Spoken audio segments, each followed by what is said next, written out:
Hey everybody, Jim Chester coming to you live here. We are in Scottsdale, Arizona at the CBP Annual. This is number 41, and I have Jason Miller here with me. We've known each other for a few years now, but I didn't realize how much depth there was to chiropractic biophysics until I sat down at lunch with you one day and you started talking to one of my attorney buddies about some cool stuff. I was like, whoa, this is awesome stuff. And you guys are like doing all these measurements and all this research and all this validation for how people are actually getting better. Right. So let's talk about this wonderful thing of CBP. Yeah. So chiropractic biophysics, to me, what I really love about it is that to an extent it's a bit of an umbrella that a lot of the other chiropractic techniques can fit underneath. The different types of chiropractic techniques are usually focused on how to adjust or move individual bones, and that's really important. There's a ton of benefit to that.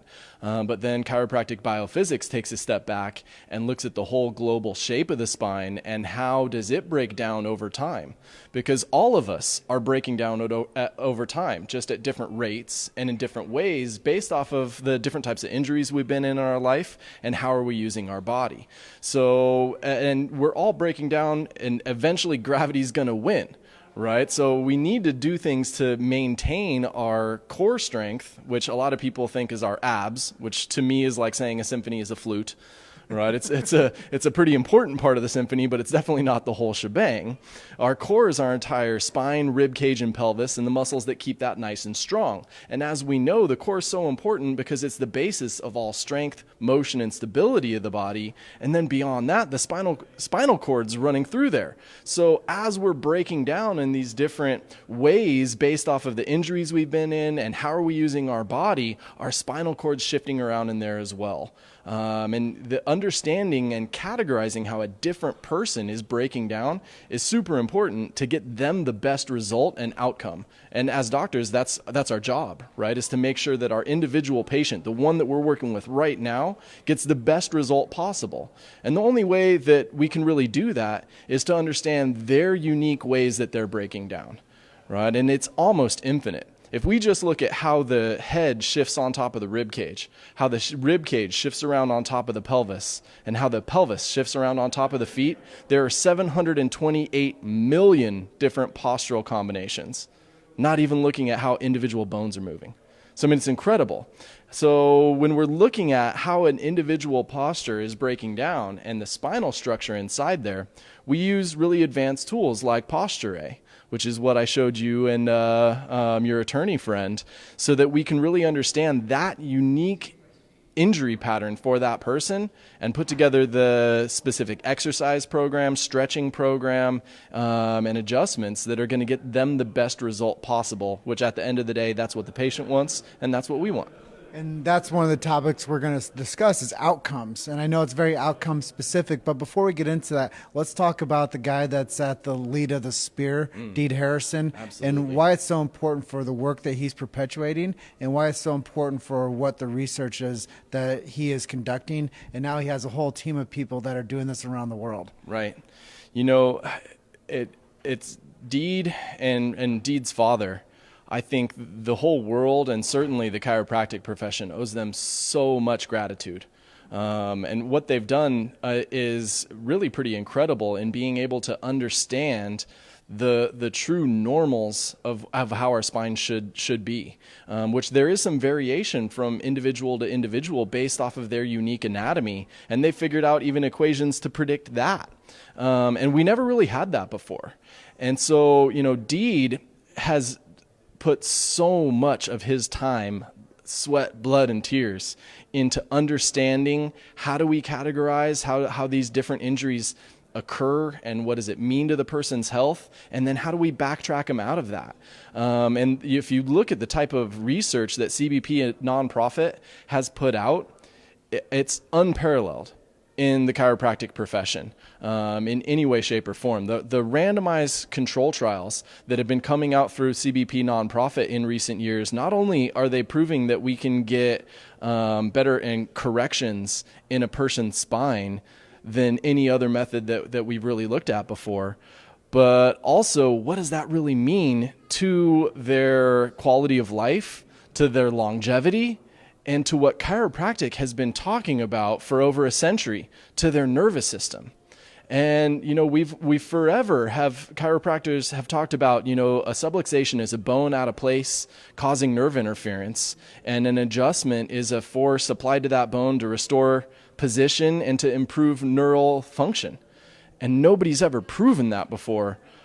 Deed Harrison.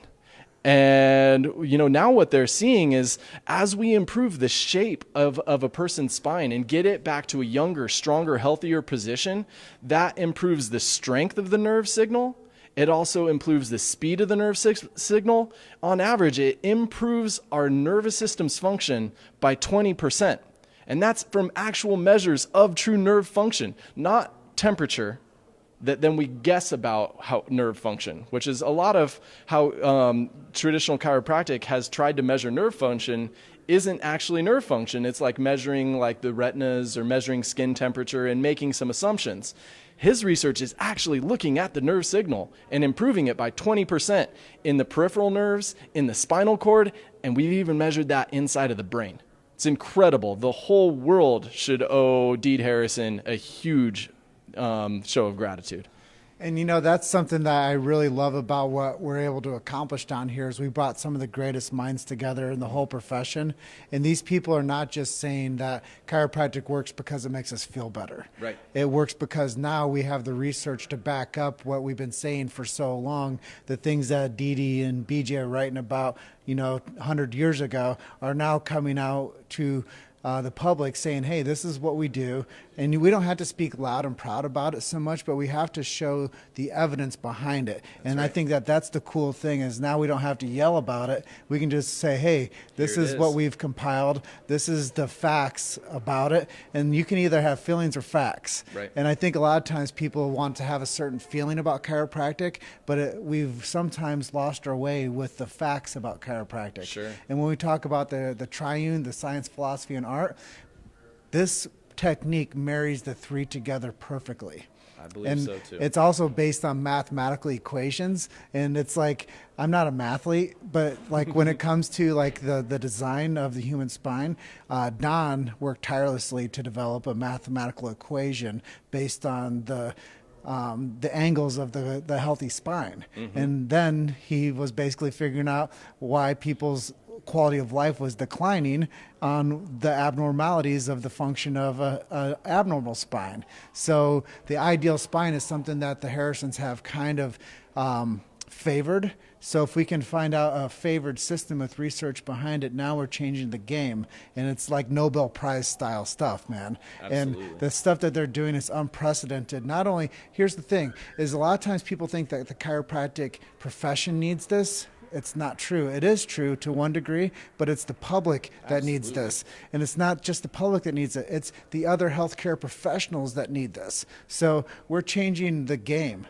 It's an industry transformation, if you will, because what it's doing now is it's validating it to the chiropractors. It's now validating it to the public, and now it's validating it to the other healthcare professionals that say, hey, we are the go-to for the spinal hygiene and the spinal health of this world. So I think that that's a huge thing that we're doing. And now one of the last topics I want to talk to you is about outcomes. And I know that one of the things that you really focus in is the outcome of the patient. And one of the ways that you get to a higher level outcome is by increasing people to do the right things and be active in their health and their improvements. Absolutely. But like when we first start working with a patient, one of the things that I'm going to explain to them is that I can't do this. Only you can do this. I can guide you through the process, but we need to be a partnership on this. And so, we give them different types of exercises that they can do on their own and stretches that they can do on their own so that they have some ownership of it, which they need to. And when we do that and we engage them in the process and we give them things that they can do on their own while doing some things that they can't quite do on their own, the outcomes that we're able to attain in changing the shape of the spine, like you said, unprecedented, unparalleled. And then what does that mean to their quality of life? We measure this in a number of different ways in their activities of daily living, in their social engagements with other people, in their satisfaction from their relationships with their partners. And we see improvements in that. And sometimes that's kind of like a little disconnect that's kind of hard for people to understand why that is. But we've all had a headache or a back pain or something like that made a snap on our spouse, right? When we are feeling our best, it's easier for us to take care of the people that are around us. And so, those outcomes and how it affects a person's life, I mean, that's the most important part about it to them, and it should be the most important part about it to us. We need to not only, fall in love with how do we help this spine improve, but far more important, how do we help that individual live the most successful, happiest, most fulfilled life that they possibly can? Which again is another thing that just huge shout out to Deed Harrison and the CBP research team, is that they're measuring those quality of life outcomes and showing improvements in a person's ability to live their life and enjoy their life to the fullest in ways that nothing else has ever really been able to show in regards to spinal health care. And one of those things that we're talking about is big data. And when you compile enough research and you do enough studies, now you have the ability to show outcomes on a global level. That's right. And that's something that's super impressive. And I just want to thank everybody out here that's been to the 41st annual down here in Scottsdale, Arizona. At this juncture, I want to give you the opportunity to say hi to anybody out there that might not be here with you. So I know some of the CBP docs that wanted to be here weren't able to make it. So hi to all of you guys. Hi to my family. My wife and my kids are here, but the rest of you aren't. So I love you, and thanks for that opportunity. Yeah, so at this juncture in the interview, is there anything that I didn't ask you that you'd like to share with our audience today?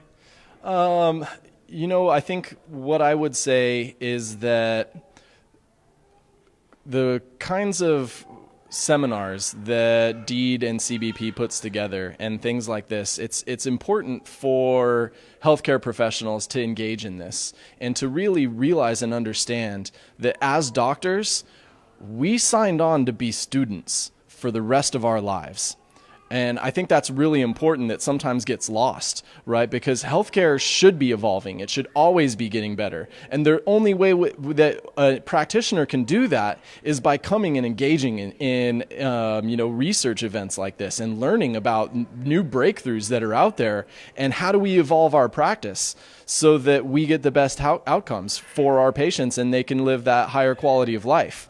There's no way to do that unless we are students for the rest of our life. And by that segue, it's your duty, it's your obligation, it's your responsibility to step up and do the right thing, not only for you, your community, but for the profession. So if you guys want more information on what Deed Harrison is doing, go to idealspine.com. There's a portal for patients and there's a portal for doctors. So go check that out. And at Chiro Hustle, if you guys want more information about what we're doing, go listen to episode 100. Go over to chirohustle.com. Is it okay if I go ahead and close out now? Of course. All right, guys. You guys are just one story away. Keep hustling. We'll see you guys in the next one.